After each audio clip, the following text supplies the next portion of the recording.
been stabbed in the face, stabbed in the throat. I was just consumed by hate or unhinged. And I did that in jail too. When I went into units by myself, surrounded by 30, 40 Aboriginals. I've been stabbed in the face, stabbed in the throat. That was a bit of glass that cut my throat along there. I always hold my own, stand back, and the Aboriginals just come in. And they'd lock me in the cyclone fence like that, and they stabbed me right there in the face. Big scar down there where one stage, you know, where I'd stabbed through. I didn't want to impress these people, but I wanted to show them that, hey, I got a little touch of cunt in me.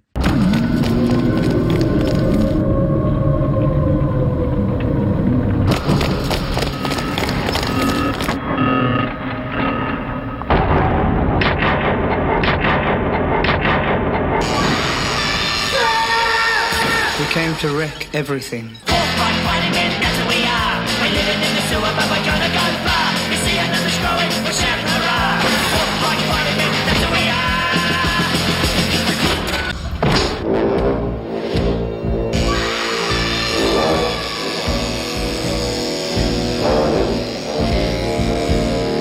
are. Morning, YouTubers. We're back here with Andrew Kirby. We know last time the audio was a bit fucked up because of the rain and stuff. If you see my nails, my daughter's painted them, so nothing weird's going on. Andrew, how are you? Good, thanks, good. Good. All right, so we're gonna start off with Andrew from just before he joined with the gangs, or where it started to become a gang and all that, how he met these people, and we'll start off there as a child. And how old were you then? When I started off in the gang, I was about 15, 16. So I was on that cusp of 15, 16 years of age. So I'd been to boys' home. Yeah. I'd been bullied.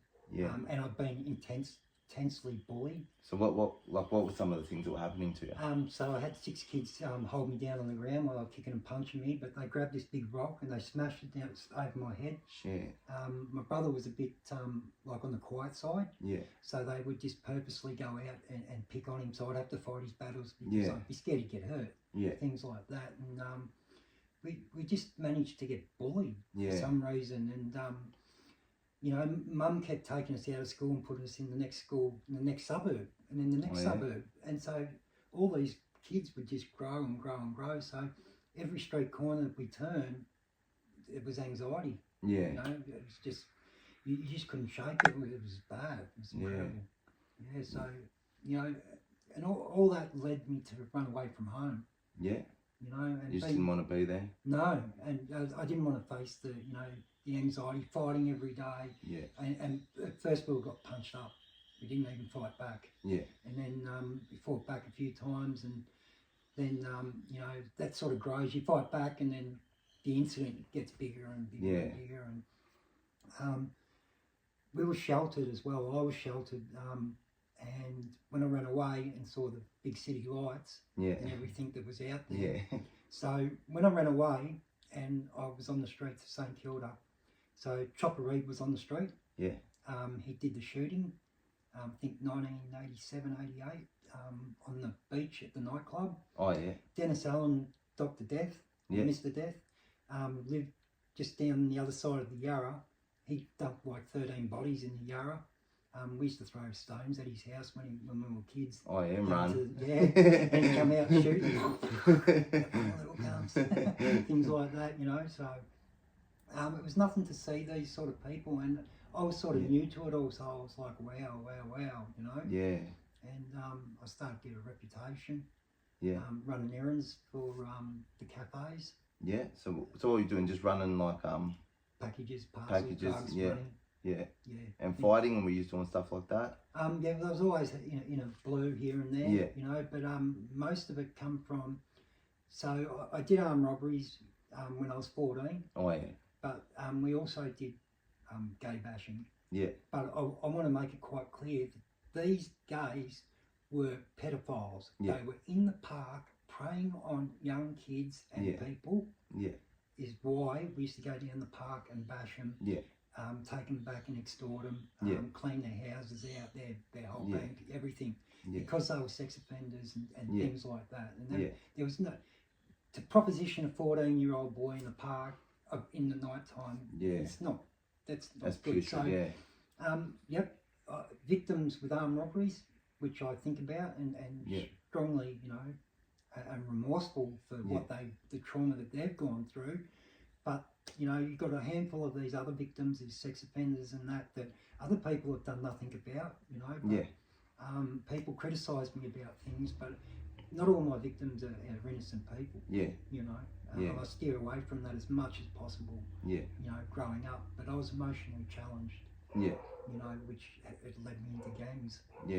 I get that a bit. Growing up, I was like emotionally challenged, where I couldn't deal with my emotions, and it would just come out in violence. You know, because you didn't know how to react in situations. You didn't know how to process things. It'd be like a temper. You know, or like a spaz attack. You know? For me, it was like that at first because I didn't know how to fight. And then as I started to learn how to fight, you know, it went from being loud to being violent. More controlled and more controlled, especially after boys' home. You know. Right. So this is, you've run away. You've met these blokes. You're living with them. And that was what was that guy's name? That was Dane Sweetman and the Nazi gang. No, I wasn't living. He was living with his parents. But that's who you met. We're living in squats and places like that. Groups of us and. So you were all homeless. Some of us were and some of us weren't. But some of us chose. The ones to be in homeless. the squats, We chose to be homeless. Some of us. So you know, some of us did have homes to go to, or we could go back to say Dane's parents' place, and we could hang there and you know whatnot. But the level of violence was just on another scale. It was on another scale. People couldn't even fathom, you know, like dismembering bodies and you know, stabbing people, and that's just not normal. And you know, I got thrust straight into that.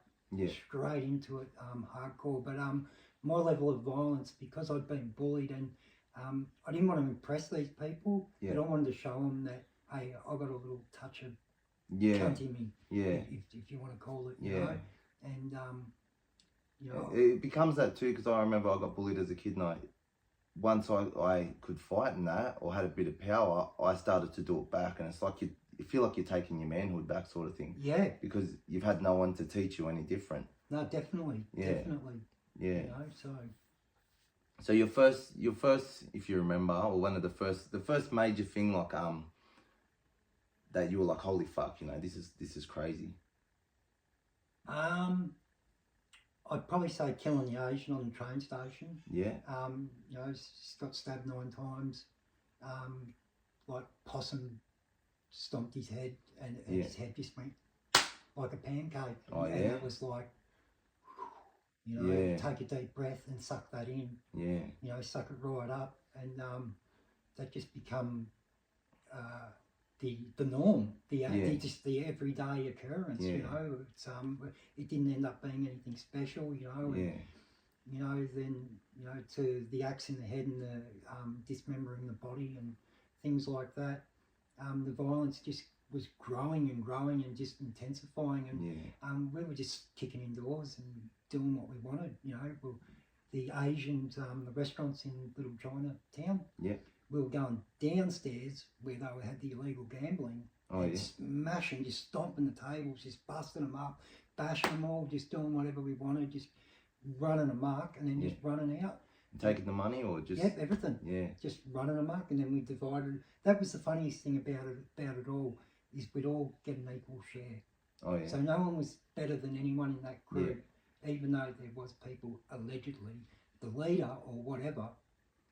We all got the same amount of money that we made for the night or whatever. But it was brutal. Like we were going from the city to about maybe 8-9 stops out on the train. And just demolishing gangs, people, you know, and people might say that we're cowards or anything. We were far from cowards, because I did make it a personal thing that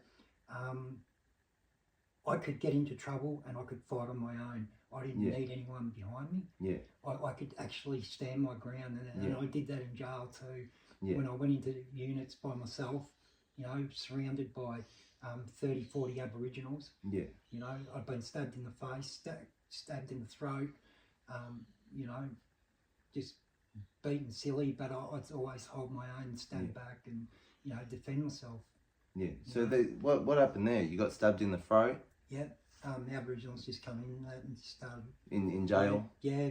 At one time they'd locked me in the cyclone fence like that, and the other bloke on the cyclone fence stabbed me right there in the face with a nice pick. Just went bang, hit me on the bone, and that was a bit of glass that cut my throat along there. A bit of glass. Yeah. From an old a peanut butter jar when it used to be glass. Yeah. Yeah. They just went whop, and then the big scar down there where I had the defensive wound where. Yeah. But there was at one stage, where I'd stabbed 3 Aboriginals to defend myself. One in the liver, and just fighting for my life. Yeah. So and it was like, because I'd had all these blues with the screws on the outside where I'd bash governors on the outside. Yeah. It's in the public records. Yeah. It's simple as that. And they hated me. So when I was in jail, it was like, let's put the famous neo-Nazi in an all-Aboriginal unit and see how smart he is. Yeah. And I'll never forget it because, the big iron doors on the divisions, I don't know if you've got them up here in New South Wales. On the old jails? Yeah. That door would come open, it was like slow motion, and they'd be just looking and I'd be looking, and they'd be going, are they really putting him in here? Yeah. And I'm thinking, oh, fuck. Yeah. And it was just like slow motion, but I knew, get some magazines, put it around you, tape it with the sheet, get the sheet and tie it around you, and then go out, get a shib, make a shib, quick, bang, because within hours they're knocking on your door. Yeah, fucking and our gang from the outside led into a prison gang called the Guard, and people are having a crack at me now saying it's not all about you. This is my story. Yeah. If my coies want to get up there and tell their story. Yeah. But mainstream media don't want to talk to them. Yeah. They want to talk to me. Yeah. Because I've got some rehabilitation stuff going on in the background where I see universities and things like that and teach, emotional breakdown and things like that, and what leads to. And what happened with you so they can better understand what's happening with other people in them situations. And how, when I now see kids on the street, how I can identify their problem, straight out see their problem and address it, and show these professionals how I see it, and how I choose to, talk to them or whatever. And so they come up with a bit of a formula so they can help clients in the psychology office and things like that. So. Yeah, that's awesome, bro. Yeah. So it's not just about crime. It's not about crime for me. I do a lot more behind the scenes, and I actually do on YouTube. And that story is for people to relate that are in that situation, so that they can see, that you've turned it around and you've become someone better, and to teach others that that's not the way things go, and that there's better ways and you can learn differently. And people like us, they can relate to and they will listen to. Yeah. Because we know what they're thinking. We know how to understand them properly, rather than someone that's just gone to university and, done a course on it and stuff like that, Like we've actually lived, made all them mistakes and we know how to fix them, Yeah, that's right. Well, there's a lot of kids that, are sitting on the fence whether to do crime or not. Yeah. But what happens is they vicariously live their life through our lives. Yeah. So they feel included, like they're some sort of whatever, not a big gangster or anything, but they feel like they're a part of, that story. That story, and they live their life through that. Instead of getting into trouble, they feel included, and that's where you start to work on them and educate them about, reducing the level of violence out in the street, stopping the ice epidemic and shit like that. Because you go on every street corner in the city. And there's some bummed out bloke spewing their guts here, yelling at fairies and buildings and terrorising people in the community for nothing. Yeah. That's ridiculous. Yeah. We did bad things, but we didn't do weird shit and the weird stuff that goes with that ice as well, Yeah, that's nuts, that drug. Yeah. Yeah. I don't know, they'll never stop it. I think it's gone too far. I think the only thing that'll kill it now is the way that they cut it. Yeah. And they break it down into what it used to be is what not is today. And hopefully that'll destroy its own industry. But it's putrid, Yeah. It is, and it changes people. Like, you can have the nicest bloke and just, you know, means well and does all good things for people, and then gets on that and just can do a complete 180 and just be a completely different person and not even relate to the person that they were. Yeah. Like, just fry them. So when I got out of jail, I was out a couple of years, and I went and saw a couple of old friends. Yeah. That I hadn't seen. They were staunch, lovely people, some female, some male, affected by ice. Yeah. Just not in sound mind. Yeah. And it shattered me. Yeah. Because it isolated me. That some friends that I have had for 30, 40 years that I held real close are destroyed by ice now. Yeah. So here I am, you know, without close friends, you know, Yeah. for 30, 40 years of friendship, you know, and that solidness, you know, that you can't get these days because people sell you out. Yeah, fucking know. Real quick. Yeah. Yeah. Over anything. Yeah. 100%, yeah. Especially, yeah, that when they get arrested these days, they're just like, they'll do anything to get out of going to jail. Yeah. Because to them, the ice is more than anything to them. Yep. Yeah. And I think in their own reality, in their own mind, because if you look at them people that are affected by ice, they're thinking that no one will ever know that I told, no one will ever know this, no one will ever know that. And it's like, it's there on display. Yeah. Like, yeah. But when you get this bloke on ice, this bloke, this bloke, this bloke, this bloke, and they're all telling each other, they don't give a shit. Yeah. Because they're all back out in the street doing it all together. Yeah. So and they'll be two out inside, otherwise they'll be two out, or they'll be 100% coes again. 100%. Like, I've seen it so many times, yeah. And they just don't care, because to them, they just want to get that hit again. And the easiest way to do that is to be with that person, because it's what they've done before in the past, and they know how to work together and do the crime together and that, you know? Yep. My And mate, they just, sorry, my mate just got out of jail, and he said, you don't ever want to see the inside of jail again. Yeah. So on the landings, on the stairs, on the fishbowl, everywhere, shooting up ice. Yeah, wow. It's like there's no shame. The screws can't do nothing about it. That's at every corner of the unit. Yeah. When has it ever been like that? And there's none of this fucking cleaning and shit no more. Nope. Yeah. Remember when I first went in, half the people would smoke, half would do that, you know. And I always hated that. Like, I grew up around like areas where it was, so it always scared me, needles.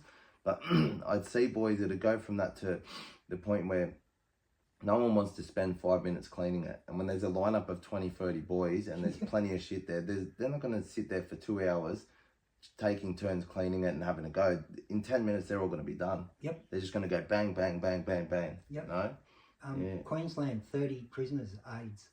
Yeah, wow. And the bloke who was getting it or whatever, he was the one with the AIDS. Oh, yeah? And knew that he had it and never told anybody. Shit. So, what a good mate to have. And he gave 30 people AIDS? Yeah, 30. They called them all up, one after another. Boom, boom, boom, boom. Fuck. Yep. And where did he go? He's disappeared, actually. Yeah. Off the face of the earth. Yeah, fucking hell, mate. Gone, never to be seen again. Yeah, wow. Yeah, I never heard of him again, but yeah, the others are all floating around the system with their... And that's it, bro. You can't trust anyone in there. And no one's going to say they've got AIDS. Yeah, no way. You know? Then they're off the boat. So I hope that people in society understand that you could be potentially playing with your life. Yeah, because you can't trust anyone in there. Like, you don't want to live in a place where you cannot trust a single soul. Even your best friend in there cannot be trusted. Like, as much as you think you can, yeah. No, so after 30, 40 years of, you know, going to jail in and out or whatever, the 27 that I did, blokes that I worshipped and idolised, old school crooks, ended up giving evidence in the gangland stuff. Yeah. And, you know, and so I was like, to me, watching them give evidence, my whole life was just a fraud. Yeah. It was a fake. Yeah. I lived all this, you know, idolising them for nothing. For them group of people and that, yeah. And living staunch by the code and fucking with all them people, and then they're all just like... And and then... None of them are in it. It's just you. And you become isolated. And when you become isolated, you can become a potential target. Yeah. You know? And you're also a threat to them. That's why you become the target. Yeah. Yeah. So then, exactly you're right. a target, 100%.